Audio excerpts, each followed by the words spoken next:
생각보다 숫자가 굉장히 강하게 나왔고요. 이 숫자로만 봤을 때는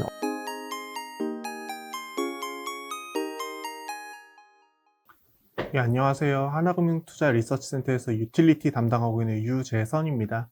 오늘 IPS 제도 관련해서 업데이트 사항 좀 말씀드리려고 하고 있고요. 2022년부터 이제 IPS 의무 비율이 급격하게 상향이 됩니다. 이제 과거에 4월 달에, 입법 예고, 죄송합니다. 4월 달에 이제 IPS 의무 공급 비율 상한선이 원래 기존에 10%로 정해져 있었던 것을 25%로 상향을 했고요. 그 후속 조치로 이제 2022년부터 얼만큼씩 올릴지 매년 가이드라인을 제공했다라고 보시면 됩니다.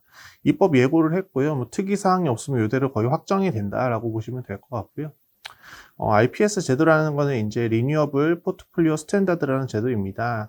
뭐 FIT 뭐 이런 식으로 해서 기본적으로 그냥 전기 요금에 플러스 알파로 고정적으로 금액을 보존해주는 방법이 있는 반면 한국은 이 제도를 통해서 이제 REC를 이제 재생에너지 사업자들이 발급을 받고 그리고 이제 이 REC를 사와야 되는 의무가 있는 의무 대상자들이 설정돼 갖고 각각의 수요와 공급 이런 것들이 밸런싱이 맞춰지면서 가격이 형성된 어떻게 보면 시장에 의존하는 그런 제도라고 보시면 될 것 같습니다.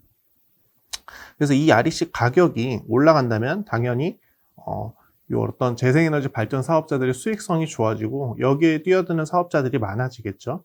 반면에 이 가격이 떨어진다면은 그런 어떤 전망이 굉장히 불확실하기 때문에 더 이상 뭐 재생에너지 시장이 뭐 수익성이 좋지 않다 이런 시그널이 나올 거고요.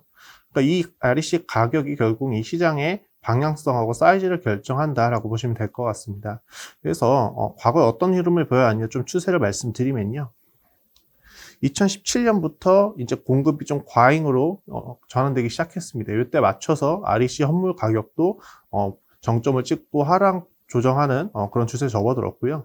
2021년까지 계속 하락세를 지금 지속하고 있습니다. 지금 35,000원 정도, 3만원 언더까지 갔다가 살짝 올라온 상황이긴 한데요.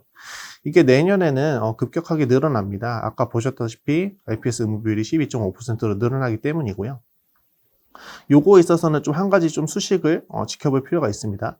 과거에는 이 산식이 의무 공급량 메가와트 아워랑 REC랑 같은 숫자였습니다. 근데 지금은 다르죠. 한 21% 정도가 올라왔습니다.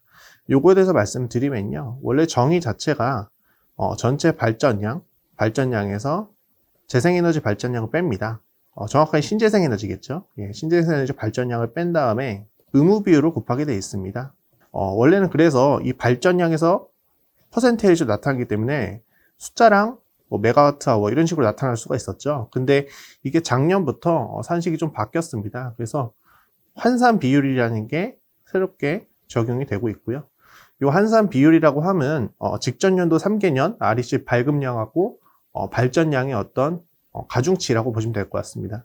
그러니까 표 1번에 보시면은 여기 2018년, 19년, 20년 뭐 가중치 평균이 있겠죠. 전체 발급량하고 발전량이 있을 거고요. 지난 3개년도 발전량 대비해서 발급량 얼마큼 되는지 평균 가중치를 환산 비율로 정의를 하면서 기존에 있었던 메가와트 여기에다가 환산 비율을 곱하게 됐습니다. 그래서 여기 보시는 메가와트에서 21% 정도 상향된 것이 환산 비율의 영향이다라고 보시면 될 것 같고요. 원래는 메가와트랑 REC랑 같았기 때문에 가중치가 1 이상 되는 발전원이 늘어날수록 이 시장의 공급 과잉 압력이 심해졌다라고 보시면 될 것 같습니다. 여기 보시면 풍력, 태양광, 연료전지 이것들 거진 다 1배 이상, 뭐 바이오에너지도 마찬가지고요. 당연히 이렇게 이런 가중치가 높은 발전을 늘다 보니까 공급 과잉 압력이 심해졌고요. 근데 이게 작년부터 개설이 새롭게 재정의가 되면서 공급 과잉 압력을 일부 해소를 했습니다. 그럼 이게 2022년 의무 비율이 12.5%인데 이게 명목 비율이라고 보시면 될 것 같고요. 실질 비율은 여기서 이제 환산 비율을 더 적용을 해줘야 됩니다. 지금 아직 올해 연간 발급량하고 가중치가 확정이 되지 않았기 때문에 아직은 추정의 영역이긴 합니다만 실질적인 의무 비율을 봤을 때는 한 16% 정도 될 거라고 생각을 하고 있고요. 올해 같은 경우에는 9%가 명목 비율인데 사실은 한 11% 정도 된다고 보시면 될 것 같습니다. 그러면은 실질 비율로 11%에서 내년에 실질 비율 16%로 는다고 하면은 거의 한 46%, 50% 가까운 수준의 증가가 필요할 것 같고요. 이런 어떤 쇼티지, 이것들이 굉장히 큰 영향력을 가져올 거라 생각을 하고 있습니다. REC가 한번 발급되면은 유통기한, 유효기간이 3년입니다. 그래서 과거 3년, 19년, 20년, 21년 요때 이제 잉여량으로 발생했던 것들이 요 2022년에 이런 발생하는 쇼티지를 메꾸고 살짝 남기는 할 겁니다. 근데 당장 이런 어떤 과거에 적체된 그 어떤 공급 과잉 물량들을 내년에 어느 정도 대부분 소진한다고 하면은 2023년에는 사실상 이거를 메꿀 수 있는 수단이 없다고 보시면 될 것 같습니다. 요때 맞춰서 발전 자회사들 플러스 이제 민간 발전사들 이런 사업자들이 REC를 어떻게든 조달을 해야 되는 의무 주체거든요. 여기서 이제 REC를 어떻게든 구해와야 됩니다. 구해올 수 있는 방법은 두 가지죠. 사오거나 아니면은 발전소를 짓거나. 근데 사올 수 있는 방법은 아까 보시다시피 잉여량도 어진다 해소가 됐으니까 당해연도 쇼티지를 어떻게 해결할 수 있는 방법은 새로 짓는 것밖에 없습니다. 근데 풍력이나 태양광 이런 것들 인허가 혹은 뭐 착공 이런 것들 시간을 고려했을 때 당장 현재 2021년 거의 4분기에 지금 접어든 상황에서 내후년 어떤 공급에 대해서 확신할 수 있냐면은 저는 아니라고 생각을 하고 있고요.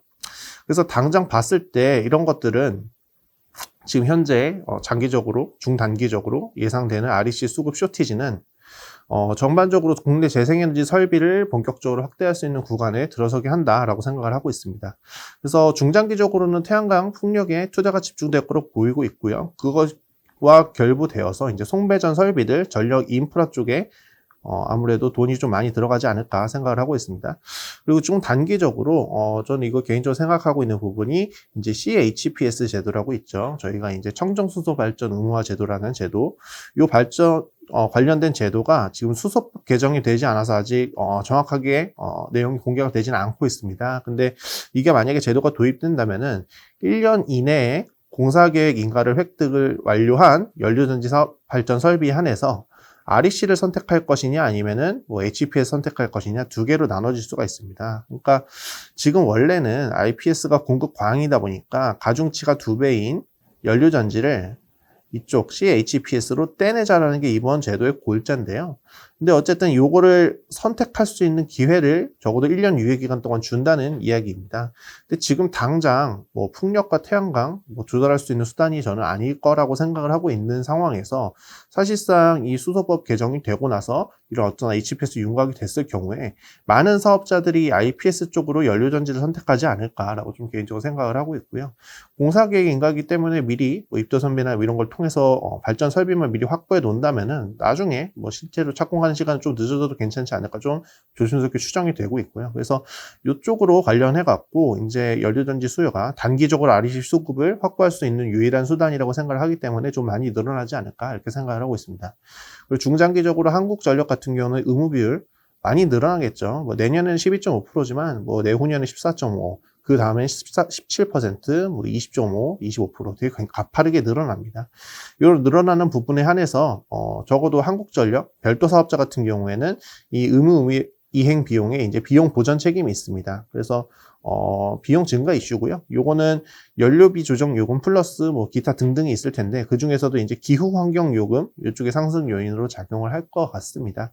또 이쪽 같은 경우에는 그래도 명분이 좀 확실합니다. 뭐 재생에너지 설비 늘리는 데 들어간 비용 소요다라고 생각하시면 될 것 같고 지금 당장은 연간으로는 뭐 그렇게 많이 늘어나진 않습니다. 뭐 지금 제가 추정하기로는 올해 연간 한 2.7조 원 정도 관련된 IPS 비용이 예상이 되고 이 비율에 따라서 그냥 정량적으로 그냥 리니어하게 늘어난다고 했을 때 내년에 한 3조 원 후반 이렇게 예상이 됩니다. 요거 요금으로 전가하는 건 사실 뭐 1원당 대략 한 5천억 정도라고 생각하시면 되는데 한 2원에서 3원 정도 뭐 이렇게 큰 부담은 아닙니다. 근데 이게 매년 꾸준하게 늘어날 수 있다는 거에서 조금 챌린지 받을 수는 있긴 하겠지만 기본적으로 다른 뭐 그냥 연료비가 늘어서 올라간다 이런 거보다는 아무래도 명분이 좀 더 명확하기 때문에 조금은 더 쉽지 않을까라고 생각을 하고 있습니다.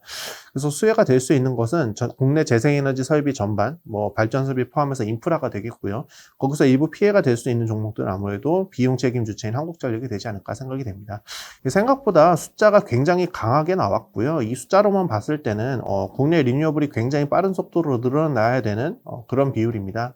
당장 내년만 봤을 때는 그렇게 크지 않아 보이지만 앞으로 이 늘어난 숫자가 상당하거든요. 그러니까 뭐 리뉴어블 3020 이런 것들 타겟팅을 했는데 제가 보기엔 그거보다 훨씬 더 빠른 속도로 요 목표치를 맞추려면은 자연스럽게 되지 않을까 생각합니다. 이 규제가 가진 힘이 좀 생각보다 어마어마할 수 있다는 걸 좀 말씀드리고 싶어서 자료를 작성을 했고요.